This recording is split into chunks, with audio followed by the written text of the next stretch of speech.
তো মাঝে মধ্যে শনি রবিবারেও বরের এত কাজের চাপ পড়ে যায় যে ছুটিই থাকে না। তো আমি অসুস্থতার কারণে রোজ ভিডিও দিতে পারছি না।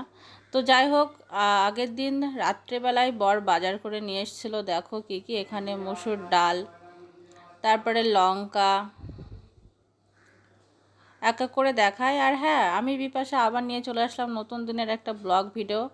অল্প অল্প করে সব কিছুই তোমাদের দেখাই, তোমরা সবজিগুলো চেনোই আর কি। এবার কচু কেন নিয়ে এসছে তারপরে আমি বুঝতে পারলাম। তো এখানে প্যাকেটে কি মাছ নিয়ে এসছে চলো সেটা তোমাদেরকে দেখাই। দেখছি নিয়ে এসছে আবার ইলিশ মাছ। তো রাত করে তো ভালো মাছ পাবে না, এটাই মনে হয় পেয়েছে। আর যাই হোক, তাই নিয়ে এসেছিলো।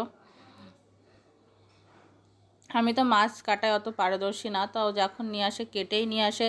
তারপরে আমি বাড়িতে পরিষ্কার করে নিলাম এবং মাছগুলো ভাজা করলাম, কারণ রাতে ভাজা দিয়ে ভাত খাবো আর কি। তারপরে পরের দিন রান্না করেছিলাম সর্ষে ইলিশ, যেটা খেতে খুবই ভালো লাগে আর আমার বড়ও খুব পছন্দ করে আর কি।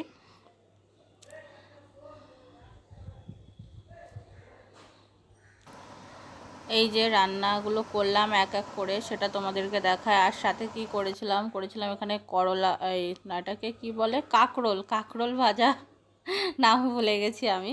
আর করেছিলাম পটল আলুর একটা নিরামিষ তরকারি। তো আজকের মতো টাটা, বাই।